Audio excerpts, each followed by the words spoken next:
माझ्या वडिलांची मिरासिगा देवा, माझ्या वडिलांची मिरासिगा देवा, तुझी चरण सेवा पांडुरंगा. उपवास पारणे राखिला दारवंठा, केला भोगवटा आम्हा लागी. वंश परंपरा दासमी अंकित, वंश परंपरा दासमी अंकित, तुका मोकलिता लाज कोणा. उपवास पारणे राखिला दारवंटा, केला भोगवटा आम्हा लागी. पांडुरंगा करू प्रथम नमन, पांडुरंगा पांडुरंगा हरे चरण संतातिया, दुरे चरण संतातिया, दुरे चरण संतातिया. संत कृपादाने कथेचा विस्तार, संत कृपादाने कथेचा विस्तार, संत कृपादाने कथेचा विस्तार, संत कृपादाने कथेचा विस्तार. बाबाजी संपूर्णदास तुका, बाबाजी संपूर्णदास तुका, संपूर्णदास तुका.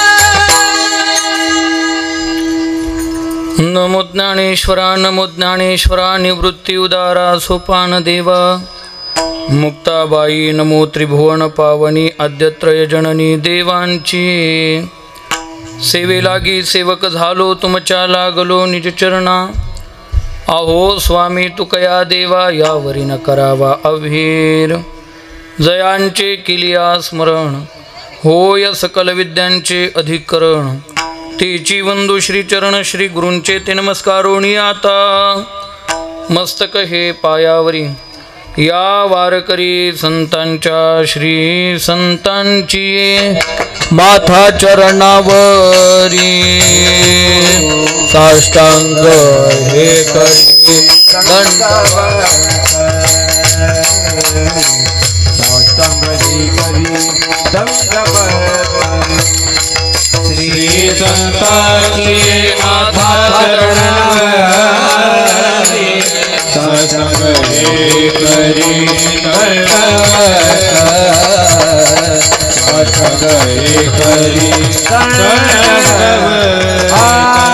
विश्रांती पावलो सांभाळावो तारे, विश्रांती पावलो सांभाळावो तारे, विश्रांती पावलो सांभाळावो तारे, विश्रांती पावलो सांभाळावो तारे.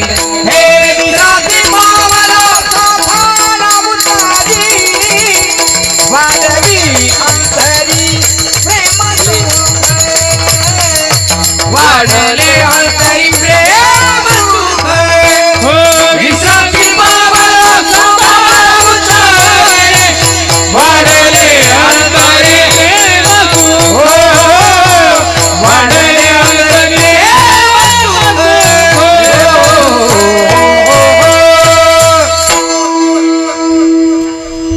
माझ्या वडिलांची मिरासिगा देवा, माझ्या वडिलांची मिरासिगा देवा, तुझी चरण सेवा पांडुरंगा.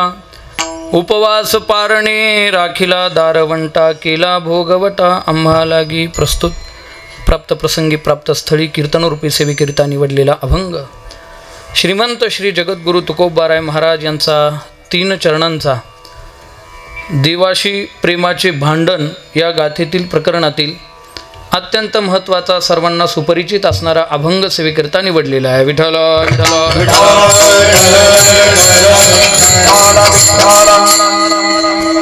जगद्गुरु तुकोबाराय स्वतःचा हक्क मागण्याकरता भगवंताच्या दारामध्ये उभे आहेत, परंतु भगवंत देत नाही. त्यावेळी भगवान श्री पांडुरंगाशी भांडण करत असताना जगद्गुरु तुकोबाराय म्हणतात, हे पांडुरंगा, गा पांडुरंगा, तुझ्या चरणांची सेवा, तुझी भक्ती माझ्या वडिलांची मिरासी आहे. मिरासी या शब्दाचा अर्थ संपत्ती असा होतो, किंवा तुझ्या चरणाची सेवा ही माझ्या वडिलाची वतनदारी आहे आणि परंपरेनं मी करत आलेलो आहे, त्याच्यामुळे तू मला इथून बाहेर हाकलू शकत नाही. आणि ही वतनदारी मिळाली, ही मिरास मिळाली, ही काय सहजासहजी नाही मिळालेली. याच्याकरता काय काय केलं? उपवास केले, पारण केले, उपवाशी राहून कधी कधी मिळालं तर जेवण करून हा तुझा दारवंटा जो आहे तो राखलेला आहे. आणि म्हणून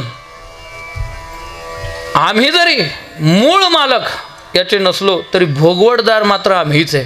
केला भोगवटा आम्हाला गे. आमच्या वाडवडिलांनी हे जतन करून इथपर्यंत आणलंय म्हणून आम्ही भोगवटदार आहे. आणि आता एवढं सांगूनही जर तू मला इथून दूर करीत असशील तर लक्षात ठेव, मी वंश परंपरागत दास आहे. मी काय आधुपरी झालेला तुझा भक्त नाही आहे. माझ्या दोनही वंशांनी चेक कर देवा. मी दोनही मलवंश, मांस वंश आणि विद्यावंश या दोनही वंशांनी तुझा परंपरागत दास आहे.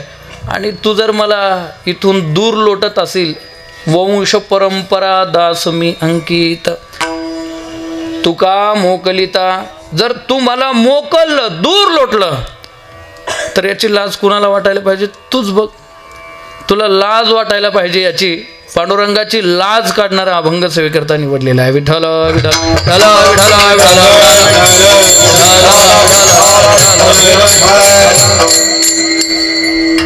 सेवेला सुरुवात करण्यापूर्वी थोडासा परिहार देणं अगत्याचं आहे. आपण सर्वजण अत्यंत शोकाकुल अंतःकरणाने या ठिकाणी किम निमित्तानं समुपस्थित आहोत याची सर्वांना कल्पना आहेच. तरी देखील आपल्या श्री क्षेत्र पांगरी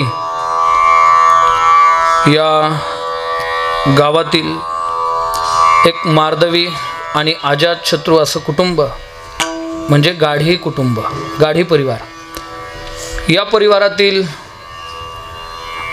आपल्या सर्वांचे सुपरिचित लाडके हरिभक्तीपरायण श्री कचेश्वर मामा गाढे आणि हरिभक्तीपरायण श्री सोपान काका गाढे यांचे पूज्य पिताश्री वैकुंठवासी हरिभक्तीपरायण प्रातस्मरणीय आपल्या सर्वांचं श्रद्धास्थान, आपल्या सर्वांचं प्रेरणास्थान पंढरीनाथ मामा गाढे यांना इहलोकाची यात्रा संपून आज 1 वर्ष पूर्ण होत आहे. आणि त्यांच्या प्रथम वर्ष श्राद्धाच्या निमित्ताने हा कीर्तन सोहळा गाढे परिवाराच्या वतीनं आयोजित करण्यात आलेला आहे. गाढे मामांवर प्रेम करणारी सामाजिक, आध्यात्मिक, राजकीय, वारकरी संप्रदायातील, कृषी क्षेत्रातील सर्वच मान्यवर मंडळी संपूर्ण महाराष्ट्रभरातून या ठिकाणी उपस्थित आहेत. आपण सर्वजण मिळून कीर्तनाच्या माध्यमातून पूजनीय मामांना श्रद्धांजली समर्पित करणार आहोत. खरं म्हणजे मामा 1 वर्षापूर्वी देहानं आपल्यातून गेले, परंतु मामांचा कीर्ती देह, मामांचा विचार देह, मामांचा भावदेह अजूनही तुमच्या आमच्यामध्ये स्थित आहे. म्हणून मामांचं नुसतं नाव घेतलं, या मंडपात प्रवेश केला, मामांच्या प्रतिमेकडे पाहिलं आणि 1 मिनिट जर आपण प्रतिमेकडे पाहतच राहिलो तर आपोआप आपल्या डोळ्यातून अश्रू बाहेर पडतात आणि मामांविषयीचं प्रेम, मामांविषयीची श्रद्धा ही न बोलताच अश्रूंच्या माध्यमातून बाहेर पडत असते. यालाच खरं प्रेम म्हणतात ना. ज्यावेळी वाणी मुकी होत असते आणि डोळे बोलके होत असतात त्यावेळी खऱ्या अर्थानं खरं प्रेम असतं. म्हणून मामांविषयी असंच खरं प्रेम हृदयात धारण करून आपण या ठिकाणी उपस्थित झालेलो आहोत. आज या निमित्तानं कीर्तनाच्या साथीकरता उपस्थित असणारे संदीपानी गुरुकुल संगमनेर या गुरुकुलातील सर्व विद्यार्थी, त्याचबरोबर संदीपानी गुरुकुलातील ज्येष्ठ विद्यार्थी आणि गुरुकुलाचे अध्यापक आदरणीय श्री हरिभक्तीपरायण गायन सम्राट शुभमजी महाराज बनकर, आदरणीय श्री हरिभक्तीपरायण युवा कीर्तनकार गायन सम्राट नवनाथजी महाराज गीते, त्याचबरोबर हरिभक्तीपरायण आपल्या परिसराचं वैभव शरद महाराज दिघे, त्याचबरोबर हरिभक्तीपरायण आपल्या परिसरातील ज्येष्ठ कीर्तनकार किसन महाराज काकड, संत हरिबाबा भजनी मंडळ तथा जय श्रीराम भजनी मंडळ पांगरी भजनी मंडळातील सर्वच सदस्य या ठिकाणी उपस्थित आहे. आदरणीय विनेकरी महाराज, दोनही चोपदार, माझ्या समोर बसलेले सर्व परिचित अपरिचित अतिपरिचित पुरुष बांधव आणि सर्व परिचित अपरिचित अतिपरिचित माता भगिनी, सर्वांच्या चरणी विनम्र भावानं नतमस्तक होतो आणि सेवेला सुरुवात करूयात. विठ्ठल विठ्ठल विठ्ठल विठ्ठल विठ्ठल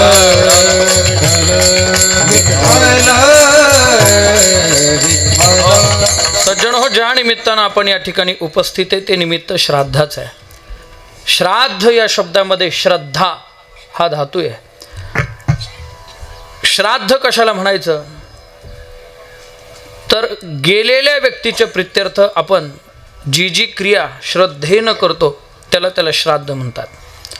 माझ्यासमोर बसून तुम्ही सर्वांनी हे कीर्तन श्रद्धेनं जर श्रवण केलं तर हे सुद्धा मामांचं श्राद्धच आहे. माझ्या पाठीमागे उभे असणाऱ्या सगळ्या टाळकऱ्यांनी श्रद्धेनं टाळ वाजवले मामांच्या प्रित्यर्थ, हे श्राद्धच असतं.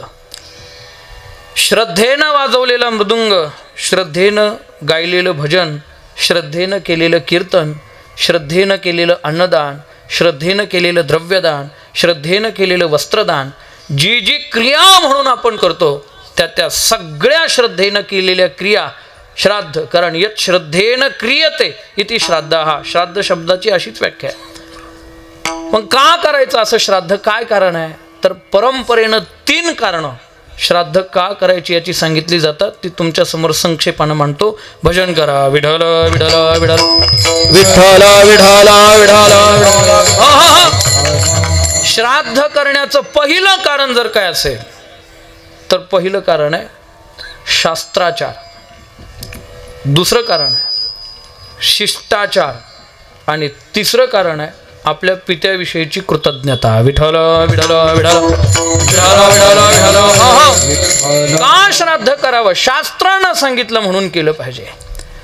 बघा, गीता ही एक शास्त्र आहे आणि श्रीमद भगवद्गीता आम्हाला सांगते तस्मात् शास्त्रम प्रमाणन्ते कार्य व्यवस्थितो.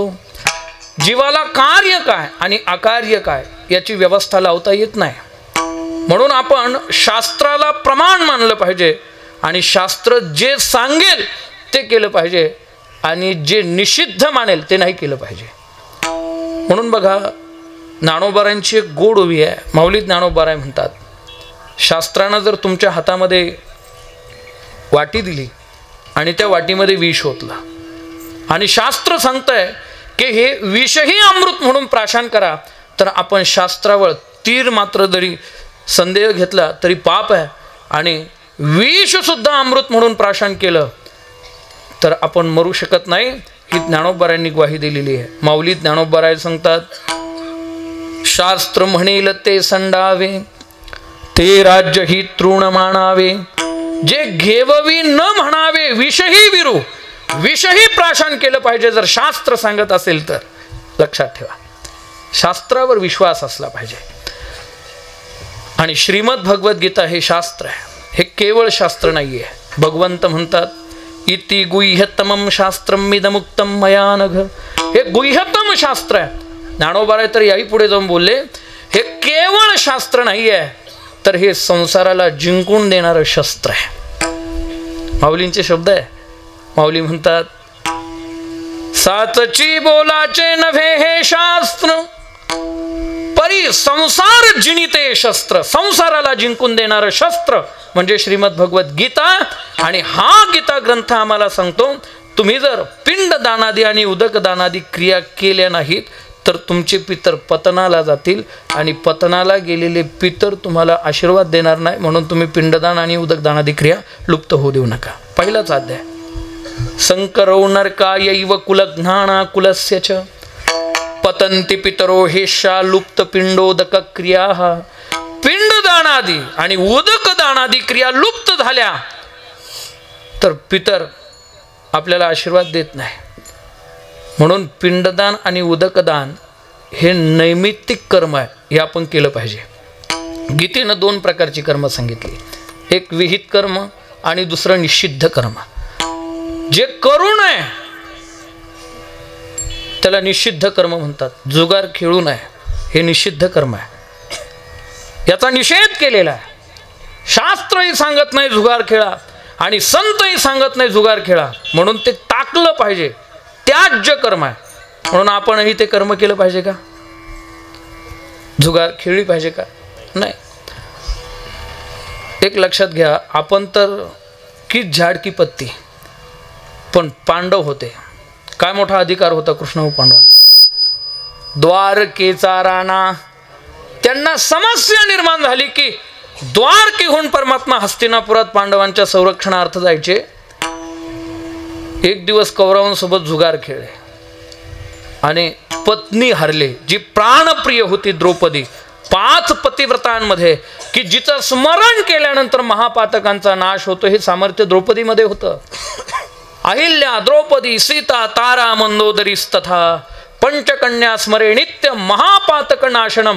या पंचकन्यांमध्ये 2 नंबरचं स्थान जिला मिळालं होतं ती द्रौपदी होती. पण अशी पतिव्रता असणारी द्रौपदी भर सभेत दुर्योधनाच्या आदेशावरून दुःशासनाने तिच्या साडीला हात घातला आणि भर सभेत रजस्वला असताना तिचं इज्जतीचं वाटोळं, इज्जतीचे धिंडवडे काढण्याचा प्रयत्न सुरू होता.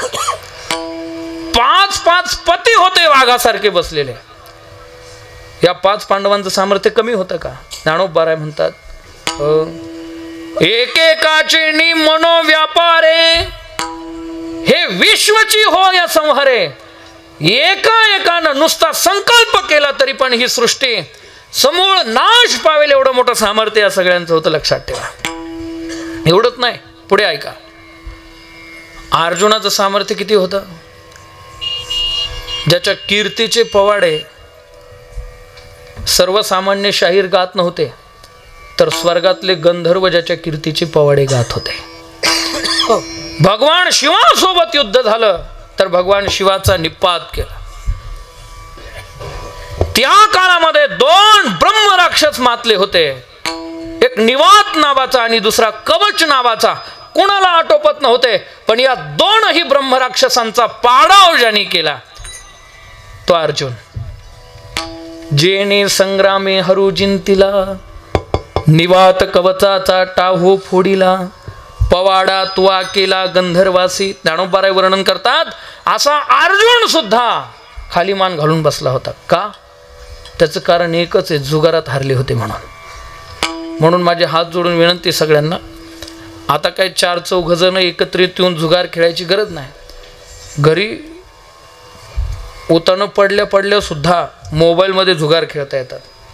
त्याला काय म्हणतात? रमी ना, हां, जंगली रमी. ती बाई म्हणते जंगली रमी पे आओ ना महाराज. जर महाराजांनी जंगली रमी पे यायचं, मग दुसरं कोणी काय करायचं? कीर्तन बिर्तन. हां, आमच्या गावामध्ये म्हणजे कांदळवाडीमध्ये एका मुलानं आत्महत्या केली. त्याचं कारण जुगारात 3 लाखाचं कर्ज त्याच्यावर झालं होतं. 3-4 वर्षापूर्वीचा किस्सा आहे, आपल्याला माहीत असेल. म्हणून अमूल्य किमतीचा मिळालेला देह त्याचं वाटोळं करून घ्यायचं नसेल तर जुगार खेळू नका.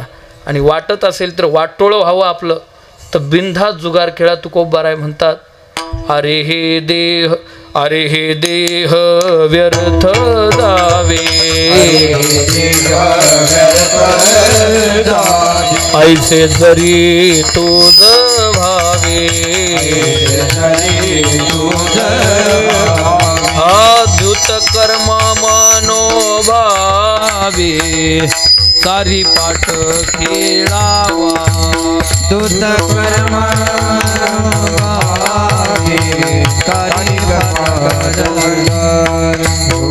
महाराज म्हणतात, अरे हे देह व्यर्थ जावे, ऐसे जरी तुझं भावे. हा देह व्यर्थ जावा असं जर तुला वाटत असेल तर बिनधास्त सारीपाठ खेळ, बिनधास्त द्युत कर्म खेळ. म्हणजे द्युत मांस मदिराष्टवेशा मृगयार्थ चौर्यम परदार सेवा येतानी सप्तानी व्यसनानी घोर लोके घोराती घोरम नरकम नयंती. हे निषिद्ध कर्म करू नका. पण दुसरं जे कर्म सांगितलं विहित कर्म, त्याच्यामध्ये 4 प्रकारचे कर्म सांगितले. कोणकोणते? पहिलं नित्यकर्म, रोज सकाळी उठणं, स्नान करणं, पूजा करणं, हे नित्यकर्म आहे. दुसरं नैमित्तिक कर्म आहे. आज आपण वैकुंठवासी मामांच्या प्रित्यर्थ जे श्राद्ध करतोय हे नैमित्तिक कर्म आहे, लक्षात ठेवा. का सोम सूर्यादी ग्रहणे करती करविती पार्वणे माता पिता मरणे अंकित जे दिवस. माता पिता गेल्यानंतर जे अंकित दिवस येतात ते दिवस श्राद्ध म्हणून साजरे केले पाहिजे. म्हणून हे नैमित्तिक कर्म आहे. काही प्रायश्चित्त कर्म असतात. म्हणून विहित कर्मामध्ये नैमित्तिक कर्म आहे. नैमित्तिक कर्म आम्हाला सांगता तुम्ही तुमच्या माता पित्याचं पिंडदान केलं पाहिजे, श्राद्ध केलं पाहिजे, म्हणून आपण श्राद्ध करावं. महाराज तुमच्या आमच्यासारख्या सर्वसामान्य लोकांचा विषय बंद करा. पण माऊली ज्ञानोबारांना काय गरज होती बरं शास्त्राप्रमाणे जगण्याची? विठ्ठल विठ्ठल विठ्ठल विठ्ठल थापटा कचरा मध्ये मध्ये. काय गरज होती माऊली ज्ञानोबारांना शास्त्रविहित कर्म करण्याची? मी तुम्हाला सांगतो, एक दिवस असा प्रसंग घडला की विठ्ठलपंत आणि रुक्मिणी आई साहेब दोघंही देहांत प्रायश्चित्ताची शिक्षा घेतली आणि या जगाचा निरोप त्यांनी घेतला. मग माऊली ज्ञानोबाराय आळंदीतल्या कर्मठ ब्राह्मणांकडे गेले आणि सांगितलं, आम्हाला माणसांमध्ये जगता यावं, माणूस म्हणून जगण्याचा अधिकार मिळावा, म्हणून आमचे माता पिता तर निज लोकाला गेले. आता तरी आम्हाला तुम्ही माणूस म्हणून जगू द्या. आता तरी तुम्ही आम्हाला वाळीत टाकू नका. आता तरी संन्याशाची कार्टे म्हणून हिणवू नका. आता तरी आम्हाला शुद्धीपत्र द्या. त्यावेळी त्या कर्मठांनी सांगितलं, नाना जर शुद्धीपत्र पाहिजे असेल तर आम्ही नाही, पैठणला जावं लागेल. कारण महाराष्ट्रातलं त्या काळातलं धर्मपीठ पैठण म्हणजे त्या काळातलं प्रतिष्ठान होतं. तिथल्या ब्राह्मणांनी शुद्धीपत्र दिलं तर तुम्हाला मुंज करता येईल. आणि ज्ञानोबा हा निरोप घेऊन निवृत्तीनाथ महाराजांकडे येतात. निवृत्तीनाथ महाराज त्यांच्या नावातच सर्व आलं. निवृत्ती जया नाव, निवृत्ती जया बरव, निवृत्ती सी राणी व निवृत्तीची, त्यांच्या नावातच सगळं आलं. निवृत्तीनाथ महाराजांकडे माऊली गेले. माऊली म्हणाले, दादा आपल्याला पैठणला जायचं आहे. कशा करता? शुद्धीपत्र आणण्याकरता. नाना जायचं नाही आपल्याला. का जायचं नाही दादा? आपल्याला जावं लागेल. निवृत्तीनाथ महाराज म्हणतायत, पैठणचे ब्राह्मण आपल्याला शुद्धीपत्र देणार? हो, जे जातीत बांधलेले आहेत, जे वर्णात बांधलेले आहेत, जे धर्मात बांधलेले आहेत, जे कुळात बांधलेले आहेत, असे बंधनात अडकलेली लोक आपल्याला काय शुद्धीपत्र देणार? आपल्याला शुद्धीपत्र नको आहे, जायची काही गरज नाही. साक्षात सदाशिवाचा अवतार म्हणून माझ्याकडे बघतात. माऊली तुम्ही महाविष्णूचा अवतार आहेत. सोपान काका ब्रह्माचा अवतार आहे. मुक्ताबाई आदिशक्ती आहे. काय गरज आहे शुद्धीपत्राची आपल्याला? नको. त्यावेळी मोठे बंधू होते आणि गुरु होते. आईबाप गेल्यानंतर आईबापाची भूमिका निवृत्तीनाथांनी बजावली होती. निवृत्तीनाथ महाराजांना माऊली समजावून सांगतायत, ऐका, आपण जरी पावन अवस्थेला प्राप्त झालेलो असो, आपल्याला जरी शुद्धीपत्राची काही गरज नसेल, तरी पण आपण जर शास्त्रबाह्य वर्तन केलं तर हा फार मोठा प्रमाद घडेल. शास्त्रामध्ये मुंज करायची हा एक संस्कार आहे आणि तो जर आपण केला नाही तर आपल्या पाठीमागून येणारा समाज आपला अनुयायी बनेल, आपल्याला फॉलो करेल आणि आपले फॉलोअर्स देखील चुकीच्या दिशेनं जातील. म्हणून आपल्याला गरज नसली तरी शास्त्राचार म्हणून आपल्याला शुद्धीपत्र आणण्याकरता पैठणला जावं लागेल. काय शब्द वापरले मौलीने? प्रत्यवाय आहे अशास्त्री चालता, प्रत्यवाय आहे अशास्त्री चालता, पावन अवस्था जरी झाली,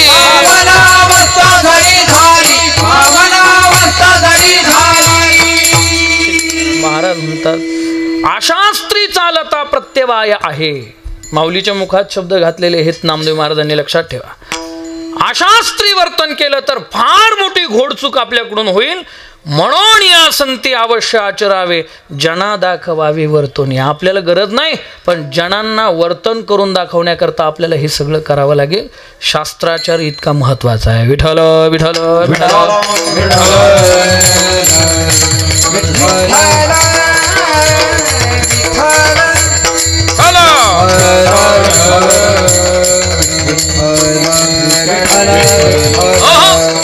म्हणून शास्त्र सांगतं म्हणून आपण पिंडदान केलं पाहिजे. दुसरं कारण आहे शिष्टाचार. आता शास्त्र प्रत्येकालाच कळेल असं नाही, म्हणून शास्त्र कशाला म्हणायचं असा एक प्रश्न निर्माण झाला. तर त्याचं उत्तर असं आहे की श्रेष्ठ लोक ज्या गोष्टीचा आचार करतात त्याचं अनुकरण आपण करणं हा तुमच्या आमच्याकरता धर्म असतो, लक्षात ठेवा. बरोबर ना? श्रेष्ठ लोकांच्या पायावर पाय देऊन आपण चाललं पाहिजे. गीता सांगते यद्यदाचरती श्रेष्ठस्तत्तदेवेतरो जना सयत प्रमाणम कुरुते लोकस्तदनुवर्तते येथ वडील जे जे करीती तया नामू धर्मू ठेविती आणि तेची येर अनुष्ठिती सामान्य सकळ. म्हणून महाराज म्हणतात मोठी माणसं ज्या मार्गाने गेली त्या मार्गाने आपण गेलो तर अडचणी निर्माण होत नाहीत. न पडे गुंता कोठे काही हो, न पडे गुंता कोठे काही हो, न पडे गुंता कोठे काही न पडे गुंता कोठे काही हो, तिने पडे चालू दादा न पडे गुंता कोठे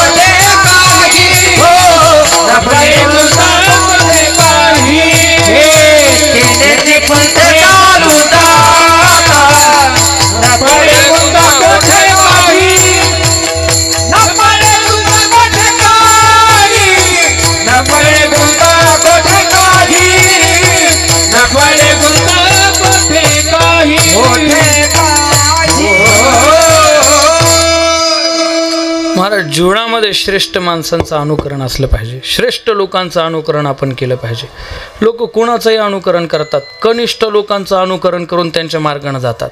काय फायदा मिळणार आहे मला सांगा कनिष्ठांच्या मागे गेल्यानंतर? या जगामध्ये अनुकरण करण्यासाठी सारख्या अनुसरण करण्यासारख्या 4च गोष्टी आहेत. पहिलं शास्त्राच्या मागे गेलं पाहिजे, 2 वेदाच्या मागे गेलं पाहिजे, 3 संतांच्या मागे गेलं पाहिजे आणि 4 देवाच्या मागे गेलं पाहिजे. या 4घांचंच अनुकरण केलं पाहिजे. पुढाऱ्यांचं अनुसरण करून आपल्याला काय मिळणार आहे मला सांगा बरं? एखाद्या बिझनेसमॅनचं अनुसरण करून आपल्याला काय लाभ होणार आहे? एखाद्या पापी माणसाचं अनुसरण करून आपल्याला काय लाभ होणार आहे? काही नाही.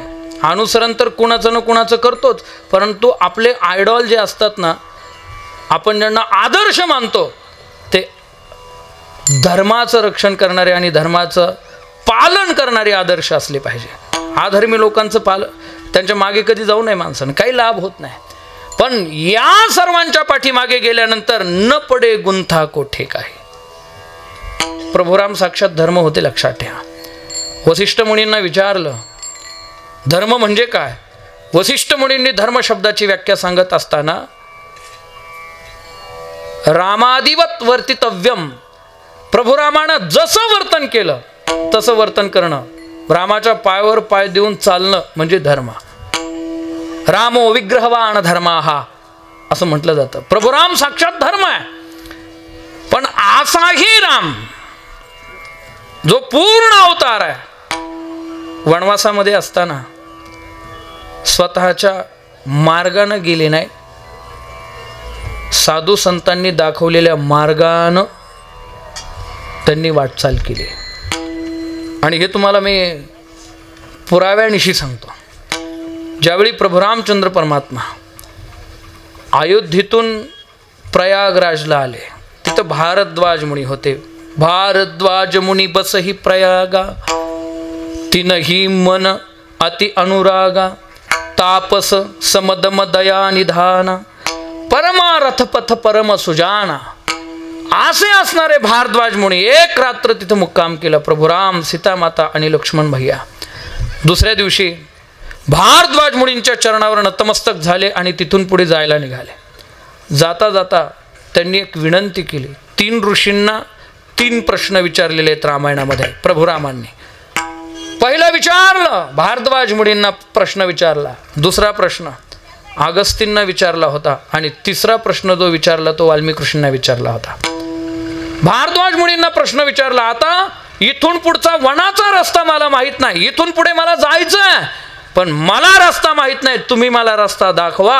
आणि त्यावेळी 4 शिष्य बोलून घेतले भारद्वाज मुनी निकड्या आणि प्रभू रामाकडे दिले आणि सांगितलं, हे ज्या मार्गाने जातील ना रामा, त्या मार्गाने तुम्ही जायचं.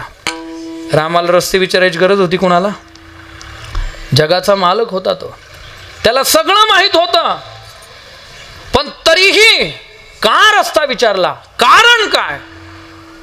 आमच्या पाठीमागून येणाऱ्या लोकांनी संतांना रस्ते विचारले पाहिजे, म्हणून प्रभुरामांनी संतांना रस्ता विचारून मार्गक्रमण केलं. ते 4 शिष्य पुढे जे चालायचे ना, ते कोण होते माहिती आहे?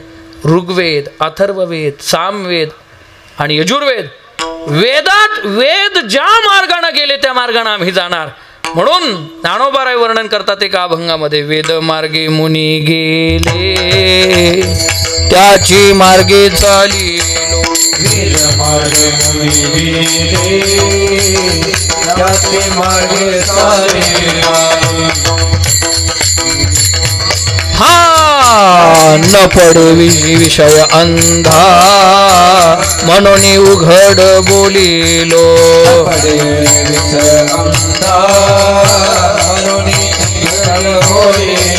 चालता धनुर्धरा तरंगाकारी हार पेलो.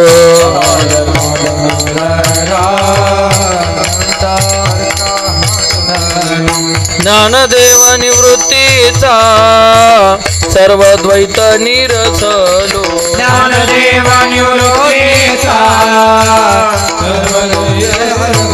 हे धर्म जागो निवृत्तीचा त्याने फेडिले पडळ. ज्ञानाचा निज बोधू विज्ञान रूपा सकळ. धर्म जागो निवृत्तीचा फेडिले पडळ.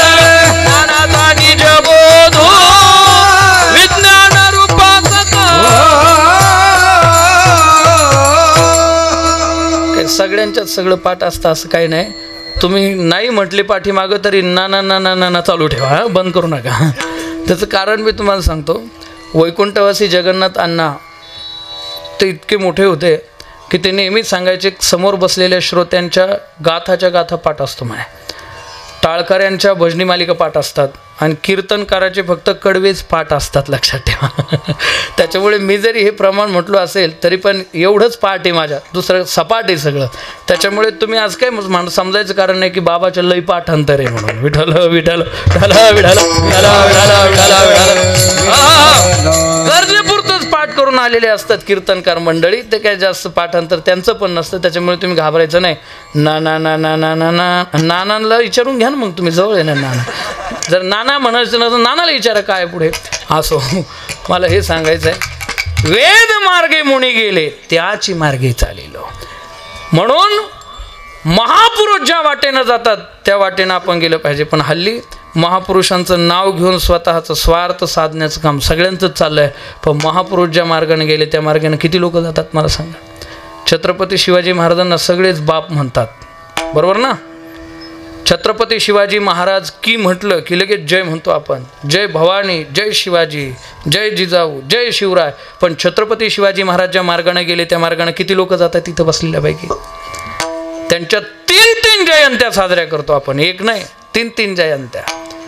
दिवसभर त्या गाड्यांना भगवे ध्वज लावून या गल्लीतून त्या गल्लीत, त्या गल्लीतून या गल्लीत, या रोडनी झालं की त्या रोडनी गाड्या फिरवत असतात. आणि सायंकाळच्या वेळी सरकार मान्य देशी दारूच्या दुकानासमोर सगळ्या गाड्या उभ्या असतात भगवे ध्वज लावलेल्या. हां, ज्या राजाला सुपारीच्या खांडाचं सुद्धा व्यसन नव्हता, लक्षात ठेवा.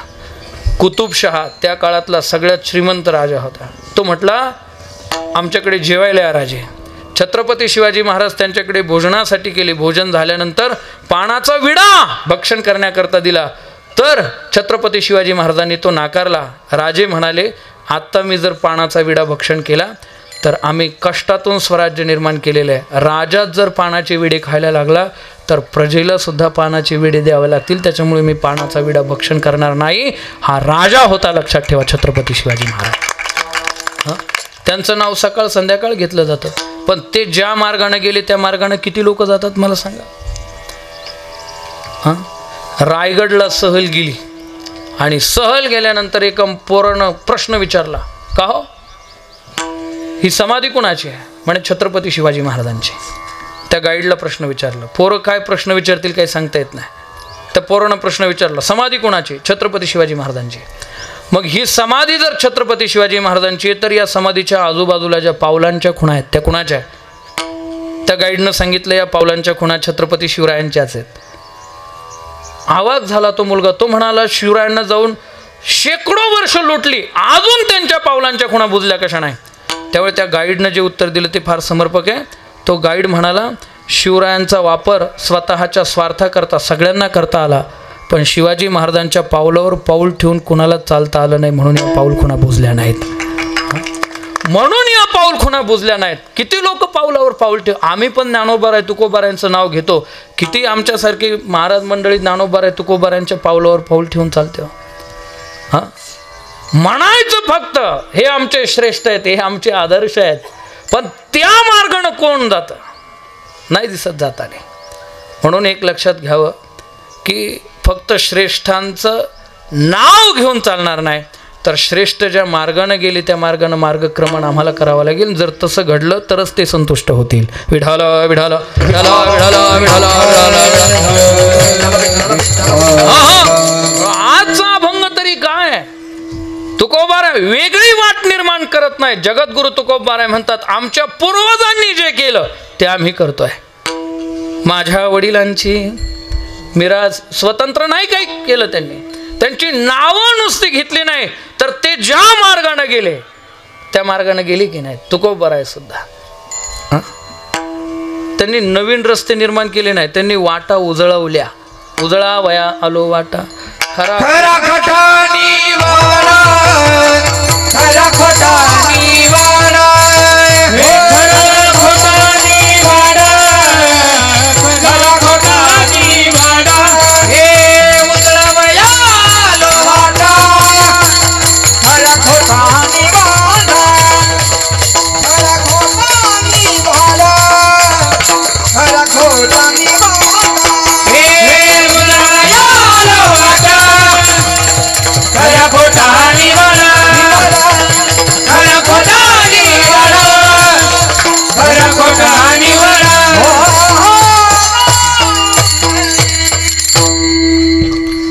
त्यांनी वाटा निर्माण केल्या नाहीत, लक्षात ठेवा. ज्या वाटा होत्या त्या स्वच्छ केल्या. झाडू संतांचे मार्ग आडराणी भरले जग. त्यांनी हातात झाडू घेऊन ज्या मलिन झालेल्या वाटा होत्या त्या स्वच्छ केल्या, नवीन वाटा नाही निर्माण केल्या. म्हणून वैकुंठवासी मामा जे होते ना, ते मामासुद्धा नेहमी कुठल्या नवीन वाटा निर्माण करण्याच्या भानगडीत पडले नाही. परमार्थामध्ये ज्या वाटा पूर्वीपासून आलेल्या आहेत त्याच वाटा त्यांनी स्वच्छ केल्या, त्याच मार्गाने चालले आणि शेवटपर्यंत निष्ठेनं जगले. शेवटपर्यंत निष्ठेनं जगले. म्हणून शिष्टाचार जो आहे तो आपल्या जीवनात फार महत्त्वाचा आहे, लक्षात ठेवा. श्रेष्ठ ज्या गोष्टीचा आचार करतात त्याचं अनुकरण आपण करावं. प्रभू रामानं त्याच्या बापाचं पिंडदान केलं. तो आमचा बाप आहे ना, बाप पिंडदान करतो म्हणून आपण आपल्या बापाचं करायचं. दुसरं कारण शिष्टाचार. आणि तिसरं कारण जर काय असेल तर कृतज्ञता. विठ्ठल विठ्ठल विठ्ठल विठ्ठल विठ्ठल. आपण आपल्या माता पित्याविषयी कृतज्ञ असलं पाहिजे. कृतज्ञता ही माणसाला पतनाला घेऊन जात असते, लक्षात ठेवा. म्हणून कृतज्ञ माणसं जी असतात ती घाणीनं भरलेल्या चपलीपेक्षाही घाण असतात, लक्षात ठेवा. ज्यांनी उपकार केलेले आहेत त्या उपकाराची जाणीव न ठेवता त्याच्यावरच उलटणारा जो समाज आहे तो काही कामाचा नाही. भारत देश हा कृतज्ञ लोकांचा. इथं सापानं जरी उपकार केले ना तरी त्याची दूध पाजून कृतज्ञता व्यक्त केली जाते नागपंचमीच्या दिवशी, लक्षात ठेवा. 364 दिवस बैलाला आपण हाकून घेतो, परंतु एक दिवस बैलासाठी राखीव ठेवतो. कोणता दिवस? कोणता दिवस ठेवतो? बैलाच्या ऋणातून उतराई होणारा हा देश आहे. हे माईक, साऊंड, पखवाज, आपल्याकडे असणारे सगळे अवजार हे आपल्यावर उपकार करतात. म्हणून यांच्याही पूजनाकरता, निर्जीव वस्तूंच्या पूजनाकरता भारतात एक दिवस ठेवला जातो. कोणता? दसरा, विजयादशमी. म्हणून निर्जीवानं केलेले उपकार सुद्धा लक्षात ठेवून त्या उपकाराची जाणीव ठेवणारा कृतज्ञांचा देश भारत देश आहे. म्हणून माता पित्याविषयी कृतज्ञता आपल्या जीवनामध्ये असली पाहिजे, दोनदा असली पाहिजे. माता पिता जोपर्यंत जिवंत आहे तोपर्यंत त्यांच्याविषयी कृतज्ञता व्यक्त केली पाहिजे, सेवा करून. विठ्ठल विठ्ठल चला विठ्ठल विठ्ठल. हो हो हो हो. गाढे परिवारानं मामा जोपर्यंत होते तोपर्यंत मामांची तन मन धनानं निस्पृह सेवा केली. आपण सगळेजण साक्षीदार आहे. आणि पांगरीमध्ये गाढे परिवार हा सगळ्याच दृष्टीनं आदर्श परिवार आहे, सगळ्याच दृष्टीनं. म्हणजे मामांनी या गावामध्ये दुष्काळ होता, म्हणजे पूर्वीपासून दुष्काळाच्या छायेत असणारी ही आपला सिन्नर तालुक्याचा पूर्व भाग. म्हणून पारंपरिक पद्धतीनं शेती केली जायची. प्रत्येकाच्या घरी गावठी जनावरं असायचे, प्रत्येकाच्या घरी बैल असायचे, नांगर असायचे वगैरे, अशी पारंपरिक शेती चालायची. कोणी बागायती पिकं जे होते की जे पैसे मिळवून देणार आहे अशी पिकं कोणी घेत नसायचे. पाऊस पडला, उन्हाळ्यात नांगरट झालेली असायची, पाऊस पडला एकदा लुडून दिलं की पाबरी हाकायच्या, बाजरी पेरायची. बाजरी संपली की ज्वारी करायची. असेलच थोडंफार पाणी तर गहू वगैरे पिकं करून सगळ्यांची गुजराण या गावामध्ये चालायची. परंतु गाढे परिवार, वैकुंठवासी मामा जसे या गावामध्ये आले आणि त्यांनी काय माहिती का, मोठी माणसं कोणाला सांगत बसत नाही, स्वतः करून दाखवतात. लक्षात ठेवा. आणि सांगितलं ना त्याचा प्रभाव पडत नाही, जे करून दाखवतात त्याचा प्रभाव पडतो. लक्षात ठेवा. तैसे संत जगी क्रिया करुणी दाविती अंगी. तुम्ही कितीही सांगितलं असं करा तसं करा हे करा ते करा, पण आपणच काही करीत नसलो तर काय प्रभाव पडणार आहे. म्हणून गाढे मामांनी जी आधुनिक शेती केली ती लोकांना सांगितलं नाही की तुम्ही तांबाटे लावा, तुम्ही वांगे लावा, तुम्ही असं करा, तुम्ही तसं करा. त्या काळात आमच्या आत्माराम भाऊंचे वडील चंद्रभान अण्णा ते आणि गाढी मामा मित्र होते. म्हणजे पहिलं अनुकरण कोणी केलं असेल गाढी मामांचं तर चंद्रभान अण्णांनी केलं. लक्षात ठेवा. आणि आधुनिक शेती करत करत करत मामांना मिळणारा नफा, मामांची होणारी प्रगती या गावानं पाहिली आणि गावालाही कळालं की आपणही अशी पारंपरिक शेतीला धरून आधुनिक शेती केली पाहिजे. म्हणून संपूर्ण गावच आधुनिक शेतीकडे वळालं. आणि म्हणून सगळ्यात मोठा उपकार मामांचा जर कुठला असेल तर या गावाला आधुनिक तंत्रज्ञान देणारे खरे पंढरीनाथ जर कोण असतील तर गाढे मामा आहे. लक्षात ठेवा, खरे पंढरीनाथ. म्हणून मामांचा उपकार आहे या गावावर. मग अशा मामांविषयी त्यांचा परिवार कृतज्ञ राहील यात नवल काय, अख्खं गाव कृतज्ञ आहे. लक्षात ठेवा. मला कचेश्वर मामा सांगत होते की सकाळी काल आम्ही निरोप म्हणजे निमंत्रण देता देता राजवाड्यामध्ये गेलो आपल्या गावातल्या पांगरीतल्या, आणि तिथं काही मंडळी भेटली. तर कचेश्वर मामांना सुद्धा माहीत नव्हतं की गाढे मामांनी त्या लोकांसाठी काय केलेलं आहे म्हणून. आणि जेव्हा गाढे मामांचं श्राद्ध आलं हे कळालं तर ढसढसा ती मंडळी रडायला लागली आणि रडून रडून सांगत होते की आमच्या अडचणीच्या काळामध्ये आम्हाला समस्या निर्माण झालं तर कुणी आमच्या जवळ आलं नाही, पण पंढरीनाथ मामा गाढे आमच्या जवळ आले, मायेच्या हातानं आमच्या पाठीवरून हात फिरवला आणि आम्हाला त्या समस्येतून त्या दुःखातून दूर काढलं. आणि हे कुणाला मामा सांगत पण नव्हते महाराज, पुण्य करायचे, झाकून टाकायचे. कचेश्वर मामा, सोपान काका यांचाही स्वभाव तसाच आहे. मगाशी तुम्हाला सांगत होते की हे ओपन करायची काही गरज नाही, आम्हाला सोबत घेऊन जायचं आहे म्हणे. हे ज्यावेळी पेरणी करतो ना आपण, पेरणी केल्यानंतर तेच दाणे उगवतात जे झाकून टाकले जातात. हां, जर झाकलं नाही तर पाखरं येऊन ते दाणे उचलून नेतात, त्याचं पुण्य लागत नाही. म्हणून एक पुण्य जर तुम्ही केलं तर त्याच्यावर माती टाकणं गरजेचं आहे, कारण माती टाकली तरच ते पीक चांगलं येतं, नाहीतर येत नाही. आणि हे माहीत होतं गाढे मामांना. म्हणून कुणाला सांगत बसले नाही की मी असं केलं तसं केलं. ह्या लोकांना म्हणजे कुणालाच माहीत नव्हतं. कचेश्वर मामा परवा गेले तेव्हा कळालं की त्या हरिजन लोकांसाठी मामांनी काय केलं. आमचे तुकोबाराय यालाच साधू म्हणतात ना, ज्याला अपंगिता नाही, ज्याला जवळचा कुणी नाही, त्याला हृदयाला जो लावतो. दया करणे दे पुत्रा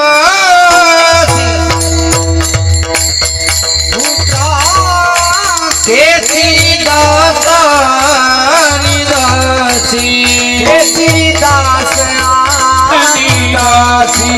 जसी अपंगिता नाही, जसी अपंगिता नाही, तोचे धरे दोरही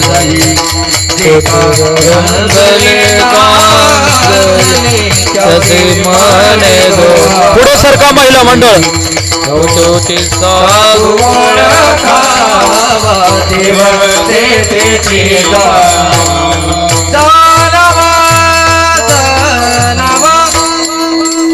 एक लक्ष द्या सगळे इकडे बघा. मंडप पूर्ण भरलेला आहे, पाठीमागे जागा राहिलेली नाहीये. त्याच्यामुळे सर्व पुरुष मंडळींना विनंती, तुम्ही पुढे सरकून बसा. ही पाठीमागं बसलेली पुरुष मंडळी ना, त्यांना विनंती आहे, कारण पाठीमागं लोक उन्हात उभे आहेत. तुमच्यासमोर एवढी जागा आहे, सरका पुढे. सर्व पुरुष मंडळी उठा लवकर, उठा उठा उठा लवकर उठा. उठून या, डायरेक्ट उठून या, सरकू नका जागेवरून. उठून या सरळ. या पुढे अजून या. पाठीमागे मंडपाच्या बाहेर उभे असलेले त्यांना विनंती की समोर येऊन बसायचे सगळ्यांनी. या. विठ्ठल विठ्ठल विठ्ठल विठ्ठल विठ्ठल विठ्ठल विठ्ठल विठ्ठल कुंडली गरदा हरी विठ्ठल ज्ञानदेव पंढरीनाथ विठ्ठल विठ्ठल विठ्ठल. म्हणून मामांविषयी बोलत असताना त्यांच्या श्राद्धाला त्यांना श्रद्धांजली देण्याकरता उपस्थित असणाऱ्या या तमाम जनसमुदायावरून आपल्या लक्षात येईल की मामा कसे होते. म्हणून ज्यासी अपंगिता नाही त्यासी धरिजो हृदय, तोची साधू ओळखावा देव तेथीची जाणावा. साधू काय गणवेशावरून ठरत नाही. आमच्या गुरुवर्या मीराबाई महाराज मिरीकर नेहमी सांगत असतात की साधुत्व हे गणवेशावरून ठरत नाही, ते गुणवेशावरून ठरतं. लक्षात ठेवा. काही वेळेला संन्याशी परंपरेमध्ये भगवे वस्त्र परिधान करतात काही मंडळी. आमच्यासारखे वारकरी मंडळी श्वेत वस्त्र परिधान करतात. काही पीत वस्त्र, प्रेमानंदजी महाराज आहे, पीत वस्त्र परिधान करतात. काही दिगंबर राहतात, कुठलंच वस्त्र परिधान करत नाही. पण मग असे वस्त्र असले मगच तो साधू, आणि वस्त्र नसले मग तो साधू नाही, असं थोडं आहे. तुकोबाराय म्हणतात, येथे नाही वेश सरते आडनाव, निवडे घावडाव भावा अंगी. परमार्थामध्ये वेशाला काही किंमत नाहीये. लक्षात ठेवा. परमार्थामध्ये तुमचे गुण कसे आहेत याला किंमत आहे, वेश कसा याला काय. म्हणून पॅन्ट शर्ट मध्ये सुद्धा साधू असू शकतो महाराज. विठ्ठल विठ्ठल विठ्ठल विठ्ठल.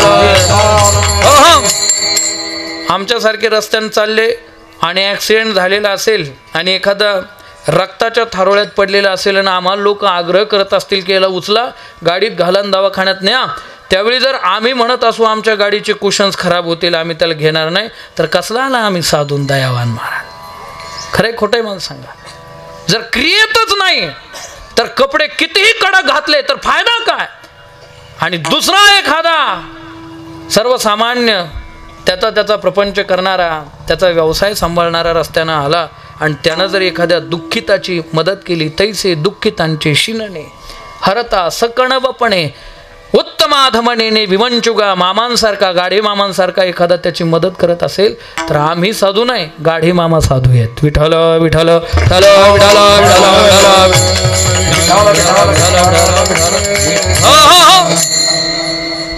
म्हणून मामा हे सर्वसामान्य शेतकऱ्याच्या वेशातले वारकरी होते. लक्षात ठेवा. दोन गोष्टी होत्या, एक निष्ठेचा वारकरी आणि कष्टाचा शेतकरी. ही उपमा गाढेमामांना लागू पडते. त्यांनी कष्टानं प्रपंच फुलवला. आणि दुसऱ्या बाजूला गाढेमामा जे होते ते निष्ठावंत वारकरी होते. मामांची पत्नी लवकर वारली तेव्हा कचेश्वर मामा, सोपान काका ही त्यांची सगळी भावंड लहान लहान होती. अख्खं आयुष्य बिगर पत्नीचं त्यांनी काढलं. लक्षात ठेवा. पत्नी वारली त्यावेळी या भावंडांची, मुलांची आई म्हणून तेच राहिले आणि मुलांचा बाप म्हणून जबाबदारी देखील त्यांनीच पार पाडली. स्वार्थाचा विचार त्यांच्या ठिकाणी नव्हता. एखाद्याची 50व्या वर्षी 60व्या वर्षी जरी बायको वारली ना तरी तो म्हणतो महाराज कुठं काय असलं पहा बरं का, असलं तर पहा म्हणतो, बरोबर ना? हां, तोही विचारतो आहे का कुठं बघा, एखादी असली तर चालेल आपल्याला, काय अडचण नाही, म्हातारपणाला तेवढंच बरं आहे. पण मामांनी असा विचार केला, लक्षात ठेवा कुटुंब त्यागाशिवाय उभे राहत नाहीत, त्यागाशिवाय कुटुंब उभं राहत नाही. हल्ली भोगवादी संस्कृती बोकाळली या भारतामध्ये, पाश्चात्य संस्कृतीचं अनुकरण करायला लागलो आपण. पण खरी संस्कृती त्यागातच आहे. त्यागात शांतीरनंतरम, त्यागी होते, वैराग्यवान होते पंढरीनाथ मामा गाढे. लक्षात ठेवा, आपल्याला सगळ्यांना अनुभव आहे. मी काय अवाजवी त्यांची स्तुती करतोय असं नाही. इथं बसलेल्या हर एकाच्या मनामध्ये मामांबद्दल प्रेमच आहे. प्रत्येकाच्या मनामध्ये चुकूनही कुणाच्याही अंतःकरणामध्ये असूया, द्वेष, तिरस्कार मामांबद्दल असायचं काही काम नाही. आणि एखाद्याच्या असेल तर त्यानं स्वतःचं आत्मपरीक्षण केलं पाहिजे. सगळ्यांची सकारात्मक शक्ती जी आहे ती मामांसाठी आहे. आणि खरं आहे, एवढी सोपी गोष्ट नाही महाराज म्हातारपण पत्नी वाचून. एक वेळ अगोदर पती गेला ना तर घरातली बाई माणूस जी असते ती म्हातारी जरी असली तरी तिची सेवा सुनांच्या माध्यमातून, सगळ्यांच्या माध्यमातून व्यवस्थित पद्धतीनं होते. पण लवकर जर पत्नी गेली आणि अनेक दशक पत्नीशिवाय एकट्याला राहावं लागलं ना मुलांमध्ये, तर स्वतःच्या अशा काही समस्या असतात पुरुषांच्या, त्या सुनांना सांगता येत नाही. पुरुषांच्या अशा समस्या असतात त्या मुलींना सुद्धा सांगता येत नाही. आणि अशा वेळी जीवन जगत असताना किती संघर्ष करावा लागतो. या संघर्षाचे संघर्ष योद्धा म्हणजे पंढरीनाथ मामा गाढे होते. लक्षात ठेवा. म्हणून डोळ्यात पाणी येतं महाराज त्यांच्याविषयी. कोणीही वारल्यानंतर डोळ्यात पण. मी बाबासाहेब भाऊ पगार आपले आहेत ना, यांना कायम त्यांच्या डोळ्यामध्ये मी करारीपणाच पाहिला. पण मघाशी कचेश्वर मामांशी बोलत असताना त्यांच्या डोळ्यातून अश्रू आले, डोळ्यातून पाणी बाहेर आलं. कुणाच्याही बाबतीत नाही घडत असं लक्षात ठेवा. आणि मामांचं हे जगणं आहे, ज्याला मेल्यानंतर लोकांच्या डोळ्यातील अश्रूच्या रूपानं जगता येतं ना, तो अमर झाला महाराज, अमर झाला.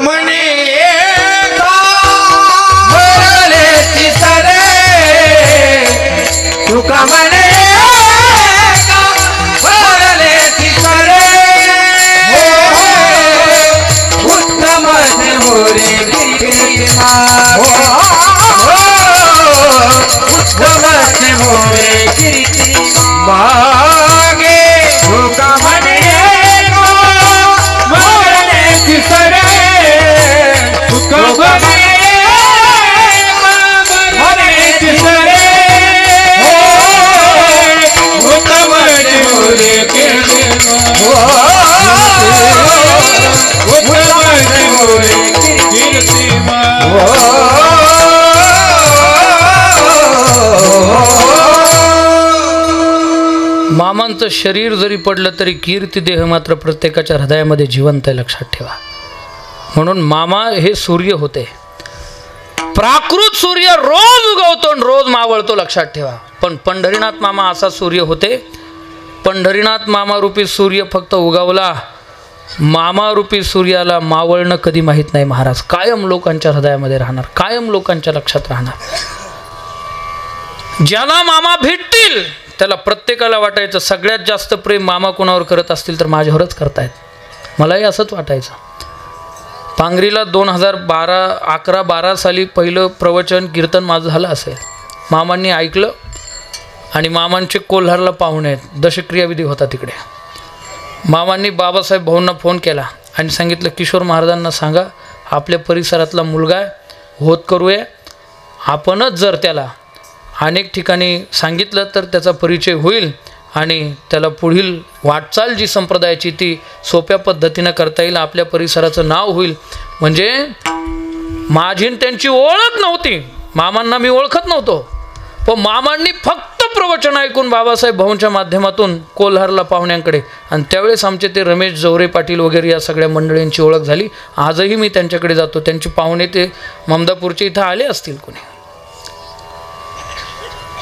आलेत ना. म्हणजे कुणीही असो, सद्गुण ज्याच्यामध्ये दिसले त्याचा गौरव करणं हा स्वभाव.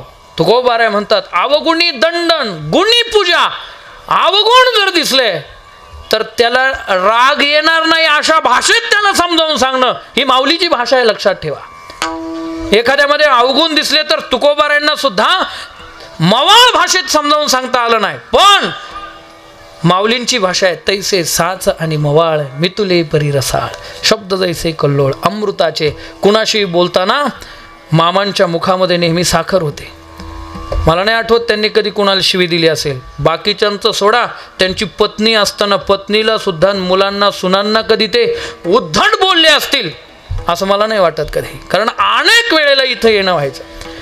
गावात सप्ताह करता येणारे सगळे महाराज मंडळी मामांकडे मुक्कामी असायचे.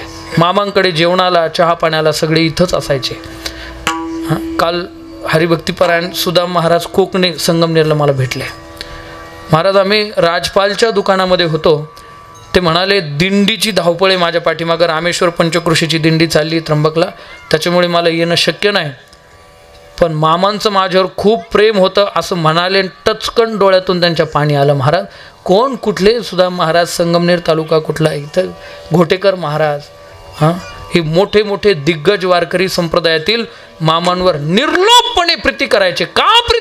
का प्रीती करतात? देवासाठी झाले ब्रह्मांड सोयरे, कोवळ्या उत्तरे काय वेचे, कुणाकडून कशाची अपेक्षा नाही, निरपेक्षपणे परमार्थ करणं. गावात श्रीराम मंदिर बांधायला काढलं तर केवढा आनंद मामांना, केवढा आनंद.